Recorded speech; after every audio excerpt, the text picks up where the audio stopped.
What's up, everybody? Welcome back to another video. In today's video, we are back for another episode of Lions Training Camp takeaways or something. I really don't know where I was going with that. Today, we got some takeaways from Lions Training Camp, day number 3.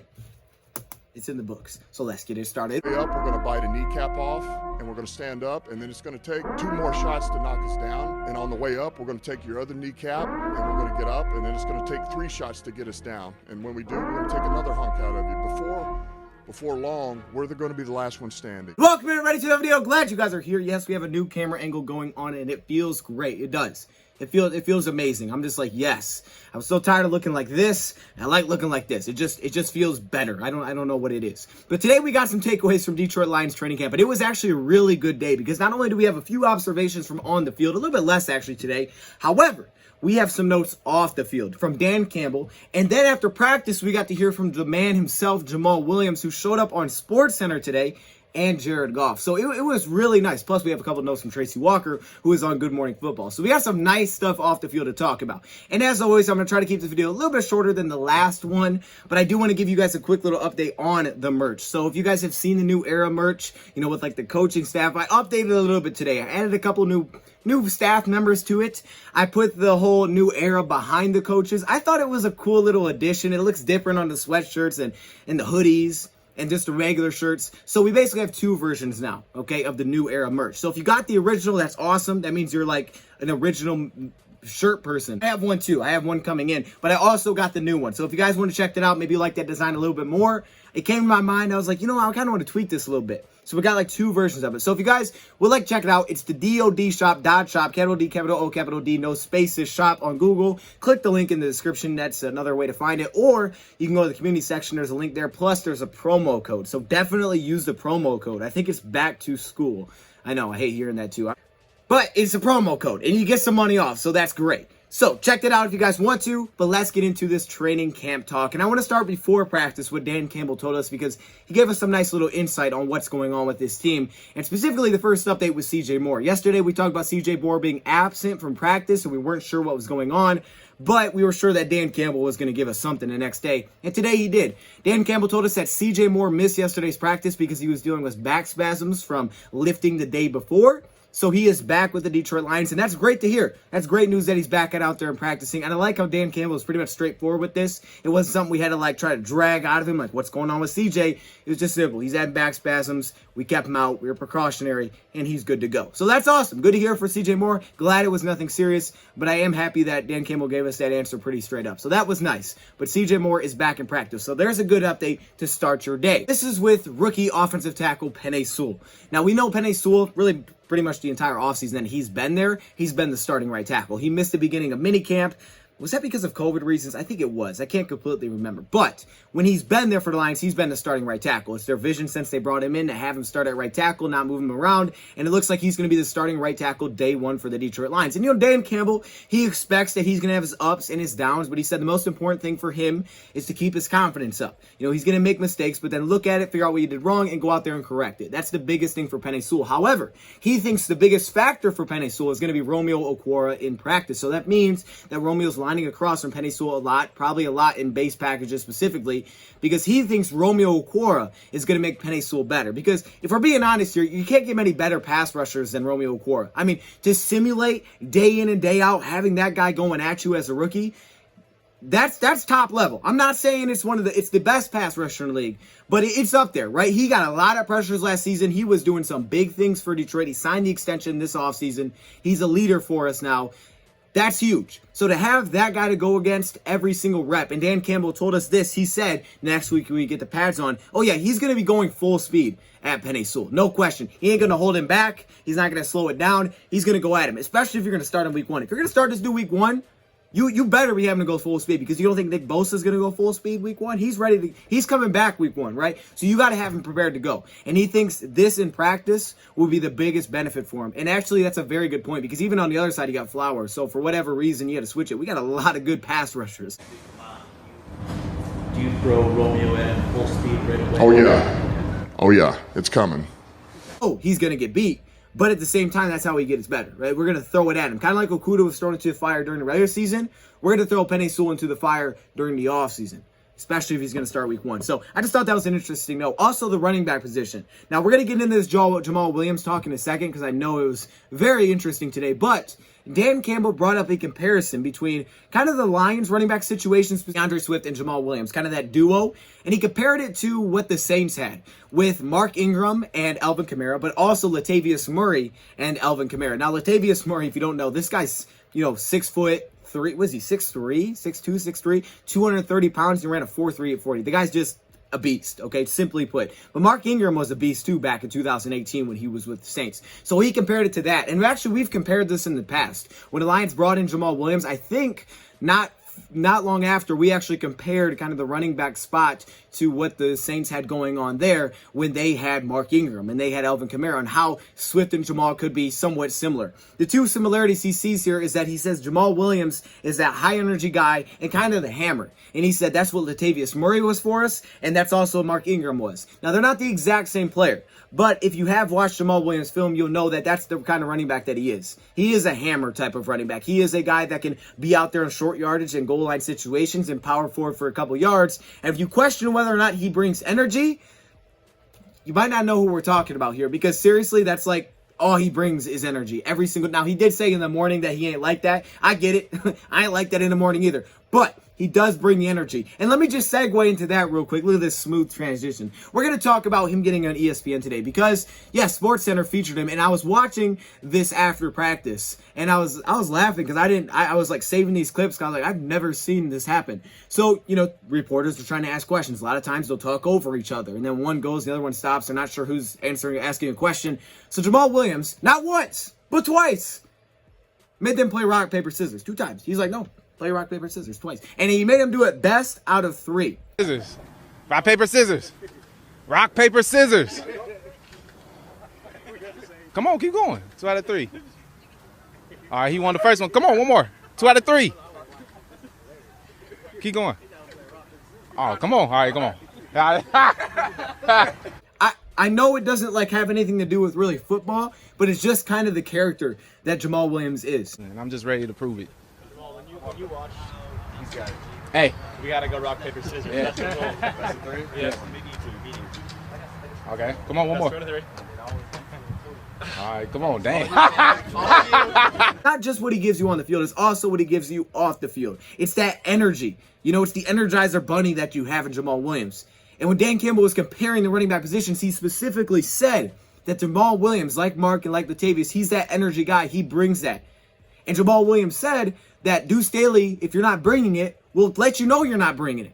All right? And we're playing for him. He said Deuce Staley kind of trying to play through us a little bit because he's old and he can't play anymore. Dang, that's a little disrespectful. You can go watch his entire post-game media session with the Lions, and he just makes every answer pretty funny or pretty entertaining. All right? He's talking about anime. He's jumping all over the place. Like, I don't know who you're talking. He's like, I don't know who you're talking about. I don't watch TV. When they asked him about Cade Cunningham. So I don't know. He's just that kind of character. Huge boost for your team. And it's a huge boost for your backfield, especially when things are going wrong, to have that guy to pick you up. Go to the sideline and see that guy. It helps you a ton. Now, another point that Dan Campbell made that also Jamal Williams touched on as well when he was asked about it is that Dan Campbell said, obviously, the emphasis is running the football. We know this. It was his emphasis back in Miami. It's what the Lions did this offseason. The emphasis is going to be we can run the football, right? We're not going to try to, hey, quarterback, you got to go win us games. He just wants his quarterbacks to play smart, make the right decisions, be able to get us in and out of things, and run the offense. Pretty simple set. Oh, and don't turn the ball over. However, with the running backs, it's going to be a lot on the running game. And he said, whoever's the hot hand, we're going to roll with him. So if Jamal's rolling, Jamal's going to keep getting touches. If Swift's rolling, he'll keep getting touches. And when Jamal was asked about this, he's like, if I'm going, I keep getting the ball, which should be. And I think Deuce Staley's actually going to give us a nice little advantage there because Staley understands rhythm. He understands when players are in a rhythm and how to keep them in that rhythm. Playing that position, he's like, okay, he's feeling it. Keep giving him the ball. Don't take him out right now because you don't want to have that messed up where it's like, oh, he's starting to feel good, and then you take him out of the game. That's not good. Find different ways to get him involved. And you can do the same thing with Jamal.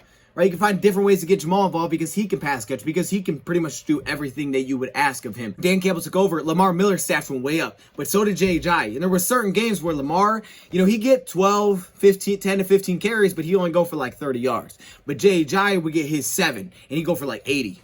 All right, now you'd like to see Jay get more involved, and that's where Deuce Staley comes into play because, remember, Dan Campbell wasn't the OC. Anthony Lynn, Deuce Staley will keep the hot hand rolling. Baseball team, they go to their bullpen, And it's like, oh, they're starting to hit this guy a little bit. Let's give him some completely different look, a completely different pitch. Let's throw the pace off completely. Maybe he throws a little bit faster. Maybe he throws a little bit slower, but he can throw it, he can throw a different pitch. He can throw a curve that'll throw him off. It's just a different pace that all of a sudden when the batting order is starting to time it up, now you throw something completely different at him, and they got to start to catch that. And by the time they figure it out, the game's over. It's a wrap. That's the different change of pace that they bring to the table. And with DeAndre Swift, even Jamal said it. He reminds me a little bit of Aaron Jones in Green Bay. He's fast, he's quick, really good vision, low center of gravity, he's very low to the ground. Swift is only 5'8", and he's also a fantastic pass catcher and route runner. So you can kind of understand the comparisons. That's not to say they're exact same, but you can understand what the Lions were going for when they had a vision, because they knew that they needed more than just one running back. That this wasn't going to be, hey, Swift, you're the guy and that's it. We needed another running back to take some pressure off, and that way they kind of bounced off each other. And then they went out and got Jamar too, so they added a little bit more than just that. Paul said DeAndre Swift runs like a Swifty. Hey, I like that. First off, that's good because, DeAndre Swift, it's a perfect name, really. And he runs like a Swaggy.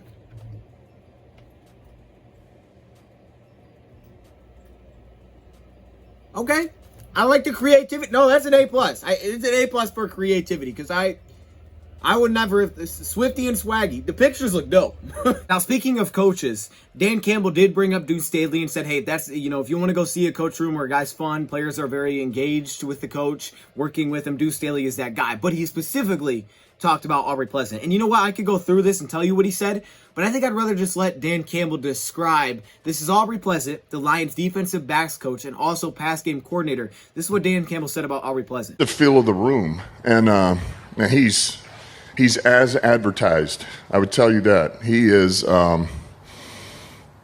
a hell of a teacher. He's engaging. He's thorough. He's interactive. He's energetic. He's vibrant. He gets it, man. There's a reason why he's good at what he does, and he's coached some good players and developed young talent, and so he's been a hell of an asset for us. Look, and I'll be honest, the whole staff is, because I've sat in all their, I was with Deuce last night as well, and let me tell you something, you want to have a good time and go in there and watch guys grow and learn but laugh, and it's impressive. But he is on it, and I've said it all along, we're teachers.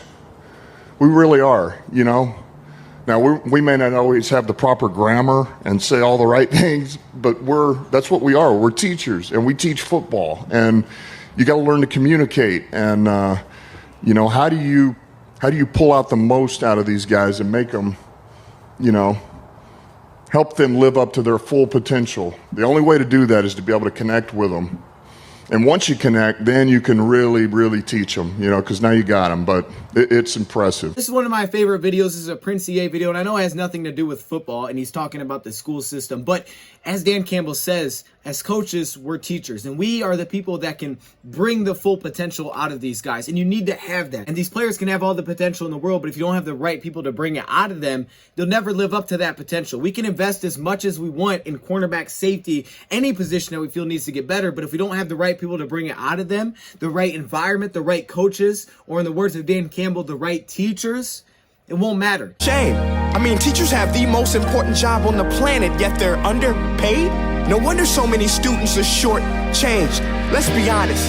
Teachers should earn just as much as doctors, because a doctor can do heart surgery and save the life of a kid. But a great teacher can reach the heart of that kid and allow him to truly live. Such a big hire, but really our entire coaching staff as the difference in what the Lions did this offseason. That's the biggest factor for the Lions. Because no matter what we invest, if we don't have the right people to bring it out of these guys, it doesn't really matter. Aubrey Pleasant was able to go to LA and, develop all of these UDFAs into star corners or top corners in the league, just like that. Everybody that he worked with got better, or doing the same thing back in Washington. He's clear, or even Michigan. He's clearly doing something. It's not just a coincidence that happens. He wasn't just there. He was a factor in this. And you can see it in the way that he gives himself off as a teacher. You can see it when he talks in pressers, and you could see it on the field from these clips. Now we're hearing it from Dan Campbell. So I'm not even surprised. I expected this out of Aubrey Pleasant. But I would also say that this is what's going to get the Lions cornerbacks, these Okudas, these Amanis, these Iffies. This is the kind of guy they bring out, the Tracy Walkers, the Will Harris. Because we can keep drafting top corners and safeties and keep saying we need more talent. but it won't matter until we can finally bring someone in that can bring that talent out of them. We could go first-round corner every year, but it won't work unless someone can actually develop. Pick a young player, you need to develop those guys. In the case of a vet, yeah, you can still develop, help them improve, but put those guys in a position to be successful. Put confidence into these players when they're down. Flowers and Romeo Core and outside linebackers, so we believe it's going to make them better, not just forcing them to do it. So there's a lot of factors. Development, putting them in a position to be successful, and then bringing that confidence out of them. Telling, hey, we don't need you to try to be the third pick of the draft. Just be the best Okuda. You're going to make mistakes. You're going to beat your playing corner. It happens to everybody. But have that confidence to bounce back. If you don't have the coach that's going to give you that, you're going to have issues. You're going to have things like Jared Davis saying he was contemplating retirement. That should never happen. Take it from one of the most successful coaches in the NFL's history, Bill Belichick. Good players. And we could have great players. We don't know what we have here. That's the excitement, is we don't know what we have in this locker room because we haven't seen the best. We may have seen flashes, but what if it comes together, right? We don't know what we have in this locker room when everybody's bad in the defense. In the words of Bill Belichick, a good player cannot overcome bad coaching. He did give us a couple of updates on current players that we haven't heard a ton about. Let's start off with Big V. He said that Big V is in a good place right now. He did well in his conditioning test, and he got his weight in check. Remember, that's Dan Campbell's second rule, keep your weight in check. So that's very important for Big V. And also remember, this is his second season playing at right guard. Last season, I truly believe he was signed to be a tackle. He's up playing right guard for the Lions, and it didn't go extremely well. He was a good run blocker, but pass blocking was a little questionable. I actually thought he was a much better pass protector when he lined up at tackle. I don't really have numbers on that, but from the film, it seemed like he was much better there, and that's because it's a very different position. Remember, he didn't really play guard before he came to Detroit, right? So this was new to him, and not only that, he was also dealing with injuries all year, like a lot of players were. So hopefully the fact that he's come back and healthy, but also going into a position that he's familiar with, knowing this is his role heading into the season, getting a full training camp to work at that spot, hopefully that means good things for Big V, because it is a transition. It's not as simple as go to guard to tackle. Oh, it's like Madden, you're going to be fine. Hopefully for Big V, we do see an improvement, specifically as a pass protector. I think his run blocking gets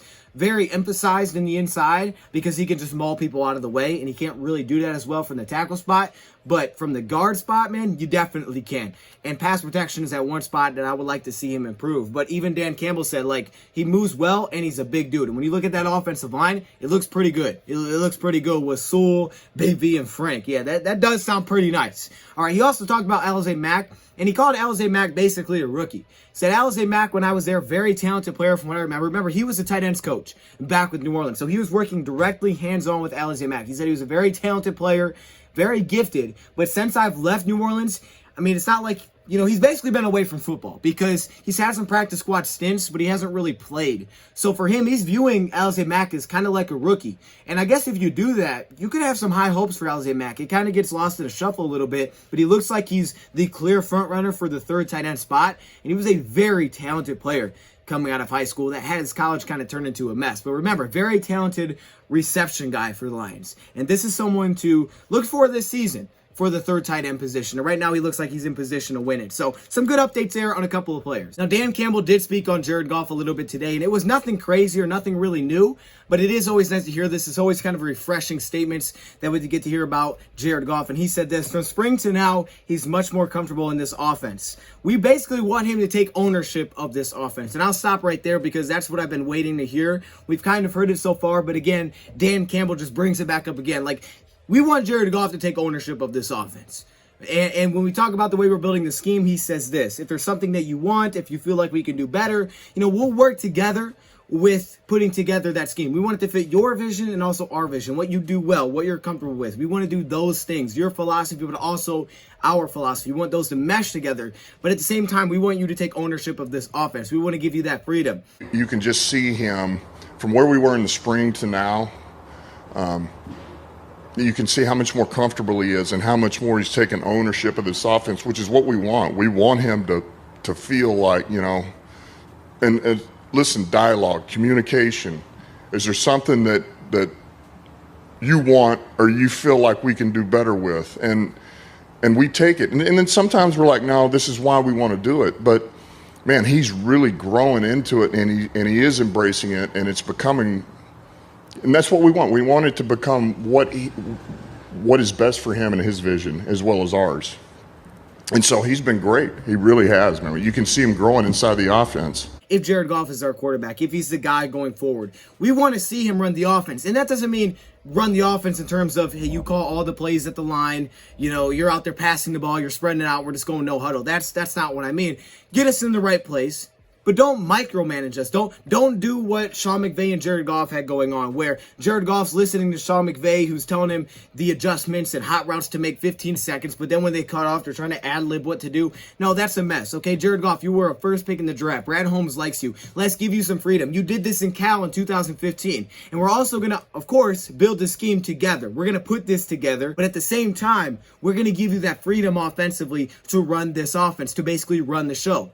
Because that's how we're going to get to evaluate you, but that's how we're going to have long-term success. We're going to have long-term success if Anthony Lynn is trying to make all the adjustments for Jared Goff. You have to get us into those right plays. Jared Goff loves progressions, number one.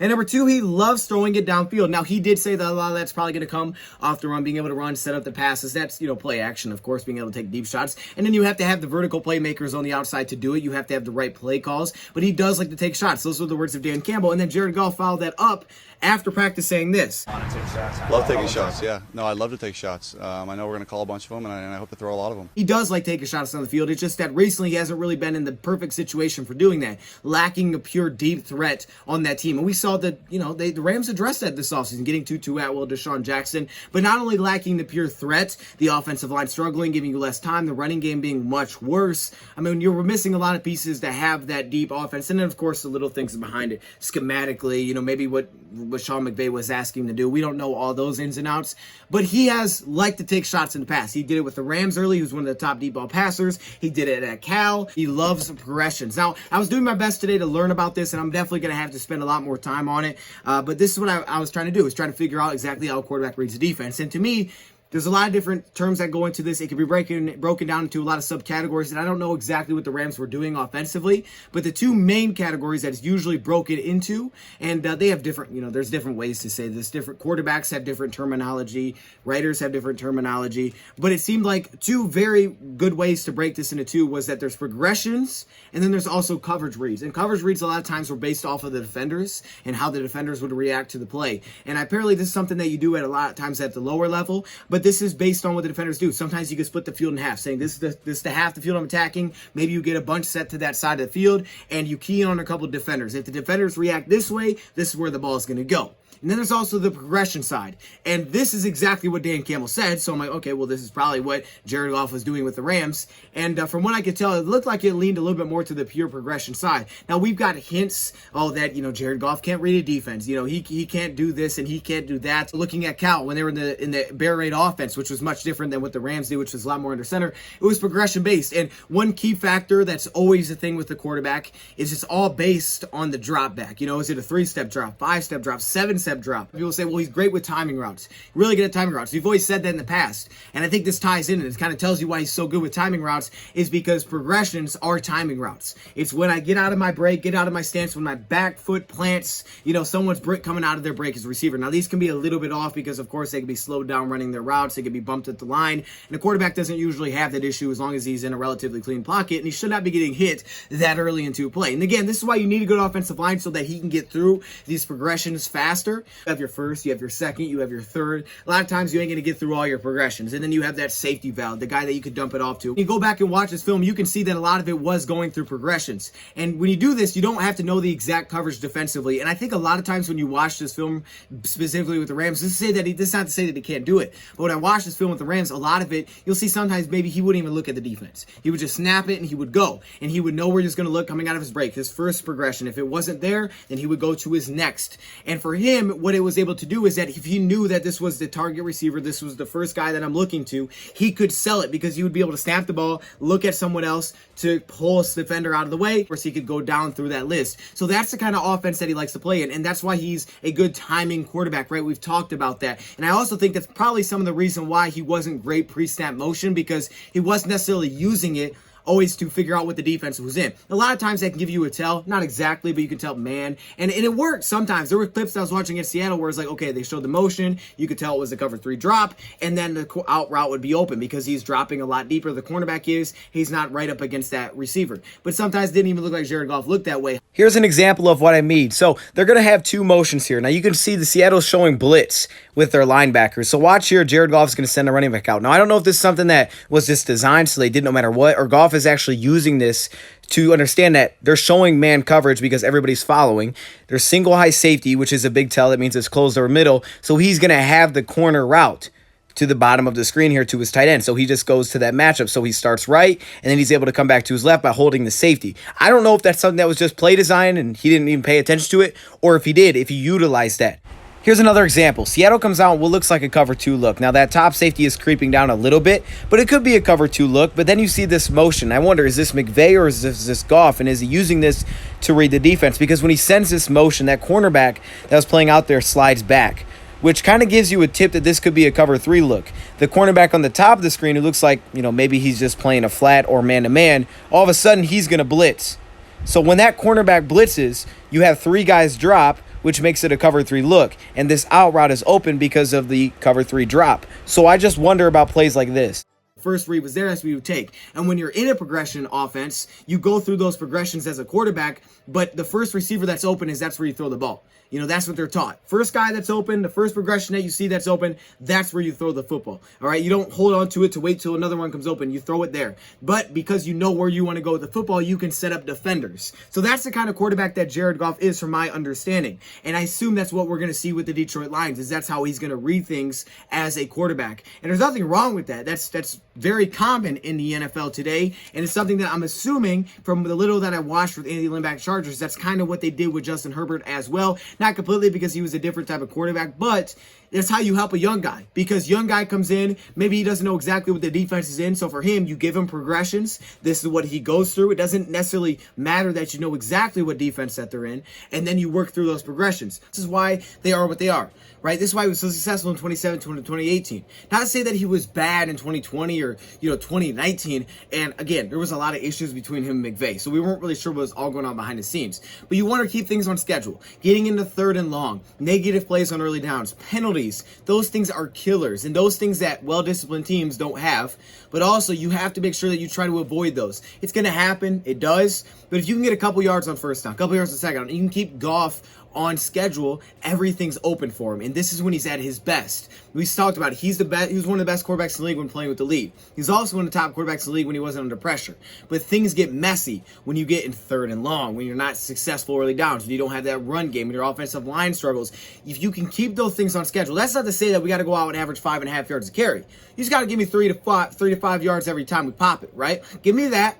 Keep us, on top of the chains where it's a 3rd and 6. 3rd and 6 at worst. But if we're in 3rd and 13, it's a completely different aspect. And yes, Jared Goff will show some issues. He's very good on schedule because this is the type of quarterback he is. He's a progression reads type of quarterback. That's how he likes to play against a defense. So for him, everything's on schedule. Come out of my break, bam. Where's my primary, target? Where's my primary read? Here it is. If it's not there, going right to my second. Hitch to my second. So if you protect him well and he can work through all of these, someone's eventually going to get open. As they say, man, he's got 5 seconds pocket, someone's going to get open. Take a play like this, for example. If this is all Goff, this is beautiful. His first read is the inside tight end at the bottom of the screen. They're going to go empty. Notice it's a split coverage look. So the middle of the field is usually where you can attack here. So it's a short 3-step drop, and you'll see him look there. It's taken away. His second read then is over the middle, and he puts it right between the safeties. That's beautiful if he read that. To me, the part then that he needs to add would be the protection and understanding hot reads. If they're showing blitz, right? They're showing pressure. First off, picking it up. All right. And number 2, understanding where my hot read is. When I snap it, where am I going with the football? Because my initial progression when we came out here is going to be different than what maybe they're showing defensively. If they're showing heat, I need to have a check down right away that I'm going to go to. Something I get off. Or I need to change the play completely to a screen. Something that gets the ball out quickly. And I think we saw it with the Rams. I can't guarantee we did because I don't exactly know what he was doing. But we've heard good Taylor Decker giving him credit for coordinating the protections. That's a great step in the right direction, right? And then him saying he feels comfortable, giving them that freedom at the line of scrimmage. The first 2 points, smart and get us into the right play, are the two big things here. Jared Goff being able to read defensively. And also Dan Campbell dove into this. He said, we're going to make it kind of simple. Same thing with the defense. But if they're in their sub package, we could change it to our run play. If they're in their base package, then we could change it into our pass play. And for the defense, this ties all the way back to what we talked about with Aubrey Pleasant and why his defense was so unique, because they could show a split safety look. And it was the same Brandon Staley approach that they're going to bring to Detroit, which made them so tough defensively in the secondary. If you have not seen my Aubrey Pleasant video, I really encourage you to check it out. But what they could do is that they could show a split safety look and they could change right after the snap. So they could show split safety. You may think, oh, hey, we can run the football because it's a split safety look. And as soon as they snap it, a safety drops down into the box. All of a sudden, it's like a cover 1 and cover 3 look. But it gave them that ability to show cover 1, go to a cover 2. Show cover 2, we're jumping into a cover 3 look. And usually you can't do that. But the Rams had the ability to do that because they had versatile safeties, but they also would do that defensively in coverage. And that's what Aubrey Pleasant's bringing here, and that's why it made him so tough. So it made it tough for an offense to read that, where the defense could basically dictate, because the defense would know that if we show this look, you go to a run. So they're showing a pass look, so as soon as you snap it, they basically get into that run defense. And that's how they could dictate what you would do. So you don't want to get in those situations. Why the Packers were really tough last season, because they could do that. They could stop your run. If they did that, you're in trouble. It happened to us. When we got behind the chains, we were in trouble offensively. So that's exactly what I think Dan Campbell was saying on here, and it was a really good insight look from Dan Campbell. A couple notes from Jared Goff. He did say that he is having a little rust, and he thinks today was a better day. And like we said, that's something that's going to happen. We're early into training camp. We're just kind of getting back at it. So yeah, there will be some rust. And he also said he thinks the wide receivers could surprise some people this year. He likes them. He's growing a good relationship with these guys. He's very vocal. And when we heard Tracy Walker on Good Morning Football, that was one of the things that surprised the most, is that he's a very good leader. He's a very vocal player. He's also, he's kind of a trash talker, a little bit in a way where Tracy Walker will talk him trash, and he's going to respond to that trash talk. You know, he ain't going to just sit there and, oh, yeah, it is what it is. No, he's going to respond to it. So he's a competitor. That's what Tracy Walker said. Walker also said on Good Morning Football that, you know, the biggest thing for him was Dan Campbell getting down and doing those 40 up downs in practice. Apparently, this is a defensive thing that they are doing, is defensively, they're doing 40 up downs every day. And Dan Campbell told himself, okay, hey, if the defense is going to do it, this is my defense, I should probably get out there and do it with them. So, and Tracy Walker said that as a defense as a whole, even though Aaron Glenn wasn't a part of this, they know how bad it was last year, so they want to change it. So one of the things are, every day, 40 up downs as a team we're going to do defensively. It made it a little bit interesting today. Instead of it being the normal up, down, up, down, up, down, up, down, he did a little different. He had a challenge. He put out 4 footballs, 5 players would line up, 10 up downs. You had to run down and get a football. If you didn't get a football, because of course you were the last one there, you did more. So that's the way that he made it a little fun, is there was still a competition with it. And that's kind of been a staple of what we heard this offseason, of lines making competition, doing drills like this, OTAs, minicamp, especially before you get pads on. You got to find ways to keep guys engaged, but also have fun with it. And this is how Aaron Glenn is doing it. So it's just kind of his own little tweak. Speaking of the Detroit Lions secondary, Tracy Walker did give some love to the Lions defensive scheme as a whole that Aaron Glenn has put in place here. And they've all, pitched in. And he said that he thinks this scheme is going to be better really for everybody. He says because everybody's understanding their responsibilities. For Jared Davis saying that basically it was a little confusing defensively here, and it led to a lot of issues. You know, he wasn't confident in himself, and even Patricia said we got to take things out. We got to play a little bit faster. So it sounds like, yeah, it probably was a pretty darn complex defense that the Lions were trying to run. And apparently, according to Tracy Walker, and again, this is the most unique coverage secondary where this guy was coming from, feels like this is a better scheme for everybody. Plus, they're going to give Tracy Walker a little bit more of those leadership responsibilities again, where he's going to make sure everybody is set. He says, I'm a leader. From day one, I've been a leader. You know, he's very vocal, so he's the guy that likes to have that role. Quick little note, the Detroit Lions have brought in an offensive lineman for a free agent visit. We have not signed him yet, so I'm not going to go on any film or anything like that in this video, but Evan Boehm, I think that's how you say his name, Evan Boehm. This is an offensive lineman that was drafted back in 2016 in the 4th round. He spent time with multiple teams. He came out as a center, really hasn't changed his body too much, and that was kind of the idea, was that he may have peaked there, but he had some high hopes with Arizona early in his career. He went from being what looked like to be a center to start right guard. He started right guard for 5 games before he ultimately lost that job. He ultimately got that position back. He played over 500 snaps, 5 penalties, 2 sacks. So it wasn't awful. He earned a 69.1 run blocking grade. His pass block grade was a little bit worse at 48.8. But he did show that experience. Since then, he's kind of bounced all around. They would cut him after that season with Arizona. He's bounced around a little bit. And now here he is with with the Lions getting an opportunity to try out and feel at that offensive line spot because they are a little bit concerned with their depth. They have Drake Jackson as a backup center, but with no Evan Heim, of course, he's out, and not having Evan Brown, the Lions are lacking a little bit of depth there. So having another guy that could play center and guard is something that the Lions could consider signing. Keep an eye on that. It also is very important to keep an eye on the health with these offensive line. When will they come back? Guys off the COVID list like Evan Heim. And also Bob Quinn has been hired by the Cleveland Browns working as part of their staff. Just an interesting note. Thought I would throw that out there. But let's talk about how training camp went today. We have a couple of notes. First off, Jason Kabinda has been a big part of training camp so far. And it's someone that we haven't really talked about. We always bring up H-back. Is that Dedrick Mills? Well, apparently Jason Kabinda has been used a lot offensively. And they said that Jason Kabinda, today, they threw a trick play to him. He's been used a lot with the top team offense. And he's been used as that guy that they would throw the ball to. He would lead block. And potentially he could get some handoffs. So Jason Kabinda's not letting those guys necessarily take that job. And it doesn't seem like the Lions, as of now at least, are willing to say, we don't need a fullback, let's go with an H-back. So maybe he could play a little bit of that role, showing some versatility. Now today he did drop that trick pass, but so far he has been pretty utilized so far through the first 3 days. And that's big for him because we weren't really sure how he fit. Yesterday me and Brad did our roster projections and we didn't have him on there because we weren't really sure. We thought, oh, they just probably go with Dedrick Mills instead because he can kind of do it. But Jason Kabinda, he was here last year. He was our fullback. He may be able to stretch out and be a little bit more versatile. And if he can do that, he could absolutely make the team as our fullback. Jeff Okudah continues to be really good, off to a hot start. You could just see the effects of a guy like Aubrey Pleasant wearing off there on Jeff Okudah, the leadership. Today, he jumped on a screen pass and made a big play at the line of scrimmage. He also was in very good coverage against Victor Bolden on a deep pass, which turned into incomplete pass. But I think Dan Campbell said it well. He's in a good place right now. Mentally he's in a good place. He said he's always around Aubrey Pleasant and Aaron Glenn. He's always trying to spend extra time with them, extra meetings when he doesn't have to. He just wants to be around these coaches. He wants to be with these coaches. He's making time to go with them because he likes being around these coaches. Because it's not always just football, what are they teaching you? It's also wanting to be around those guys. So being around them is going to make him better. And plus, they both played the position. Now, Aubrey Pleasant played safety. Aaron Glenn played corner. So they both understand playing in the secondary, specifically Aaron Glenn, who's the defensive coordinator. So he's learning a lot from those guys. He's taken on that leadership role with guys like Jerry Jacobs this season. He's going to have his ups. He's going to have his downs. It's a long season, but he's in a good place right now. And I think Dan Campbell says that well. He's going to have his downs, right? Because you just do. You're playing corner. But it is nice to see that he's getting off to that hot start.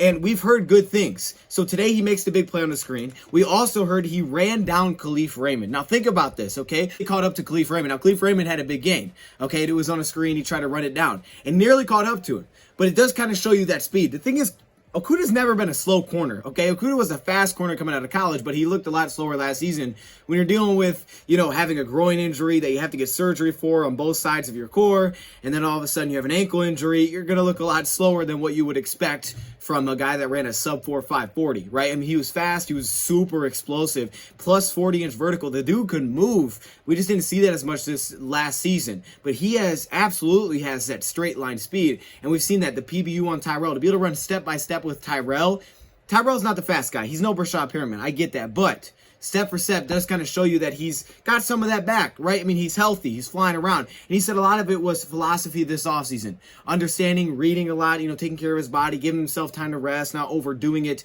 But he also said this: I have high standards set for myself. I want to prove my worth to my teammates and also the city of Detroit. Victor Bolden, that's good that he's going against Jeff Okudah. That's good for him. That means he's getting pretty high reps. Raymond continues to get top reps with the Detroit Lions, specifically on special teams, but he's also getting some good reps as well at the receiver position. Tim Boyle, he's had a good last 2 days. We talked about yesterday, they were splitting reps between him and David Blau, right? Those two were kind of splitting. But today, Tim Boyle, again, took back over fully the second team reps, because yesterday he had a good day. He had the big pass to Chad Hansen, and today apparently he made the pass of the day once again. This pass was to Damian Ratley, who beat Quentin Dunbar. So Damian Ratley, very fast, big receiver on the outside. He beat Quentin Dunbar on a deep pass, and apparently Tim Boyle just dropped it right in the bucket. So big things from Tim Boyle for 2 days in a row. That's a nice little stretch for him. Let's see if he can continue to build on this going into tomorrow. And today, if you didn't know, the Detroit Lions today were working specifically on third downs. Tomorrow's going to be red zone. Like, he's positioning himself once again back in firm control of that second quarterback spot. But we know it's a good battle between him and David Blau. Today maybe wasn't a great day for quarterbacks. They went 4 for 11 on those third down situations between Blau, Boyle, and Goff by someone's count, 4 for 11. And they also had a fumble today. So that's not great. They converted 3 of the first down. So out of 11 tries, you converted 3. I'm not sure how long these were, but It's not great. That's definitely not good. I guess it's good for the defense. It's just not great for the offense. But again, they're probably a little more rusty. And I think that's something we noticed even last year is that the defense is usually a lot more off to a hotter start a lot quicker than the offense because the defense, you know, they're more aggressive. They can come out to that hot start. Offensively, you're really trying to figure out, you know, all the little details. So for them, they're usually out a little bit slower. Dion Hamilton continues to impress. All right, Dion Hamilton has been getting second team reps because there is no Jalen Reeves-Maybin. Apparently, he's taken clear advantage of that opportunity in a couple big plays. The first one that stuck out to me is that he was able to cover DeAndre Swift down the right sideline and force an incomplete pass. That's not easy to do. And if he can do that in this defense where they're asking you to go sideline to sideline, cover running backs out of the backfield, fly around, that's going to be a huge look for those coaches. I'm telling you, Dan Campbell's trying to figure out who are my four. And Dion Hamilton apparently is looking pretty good with no Jalen Reeves-Maybin taking advantage of those opportunities. So great coverage on DeAndre Swift on the sideline. And also, Dion Hamilton made a great play against the run today, getting some big reps with the Lions if he's covering guys like DeAndre Swift out of the backfield, right? I mean, that's a big deal. That's first team and probably some second team reps as well. The lack of depth, and he's taking advantage of competing. It's a position that Dan Campbell said first that he has his eye on. That's the big position he has his eye on. So it's early, but he's putting himself in a good spot. Enjoyed today's video. Let me know your thoughts in the comments below. The running backs are ready to go. That's your takeaway. If you want to leave with one thing, the running backs are ready to go, and Jared Goff going to take some shots. He's going to take some shots this year, and it should be fun. Expect the practices to heat up, especially once pads come on, because Dan Campbell going to have these guys going at each other. I don't know if we can expect the full Oklahoma drill, but they needed to be more intense. He wanted them to be a little bit more competitive. But now that this is Dan Campbell's team, he may not need to go that way because he's already running it. But expect things to be pretty aggressive when they get after. But also him to understand when players need a break, give them, you know, rest time, let their bodies get healthy, not have them play through. He did the thing. He took things out with Miami. He let them, you know, have breaks. He didn't work them on Saturdays. All right. He let them rest. So expect him to give guys rest, but also compete. So expect to hear some pretty cool stories. You may even get some scuffles as we head into next week. So that should be pretty darn awesome. Okay. I'm looking forward to it. We'll see what happens. But so far, so good. You guys want to get a new era merch, either the second version or the first version, you guys go check it out on the Dot Shop. Just leave you guys with this clip from Jamal Williams. Okay, Jamal Williams was talking about basically people kind of sleeping on the Lions. Now, we've heard a lot of players talk about this, but Jamal Williams' reaction was priceless. It really was, and I love it, man. Keep underestimating us, please. And then he starts talking about being a ninja, so that part confused me. But I'll leave y'all with this. Thank you for ever watching, and I'm out. Ready to go and show people. Underestimate us, please. Please. That's what we want. You know what I mean? Because then when we come and smack you in the mouth, then you're going to know we the Lions. You know what I mean? So whatever you know from the past, please keep that. Because we coming out with something new. And I like being underestimated. So you said why? Think about it. Well, I'm like a ninja, so I like to be sneaky anyway. So it's like you sneaking up on them anyway, you know? And then you're going to get their dog ass. But I'm just ready to play, honestly. I've been working too hard in the off season. And I'm ready to just show what my team got. So all my hard work is going to pay off this whole season, and I'm just ready to prove it.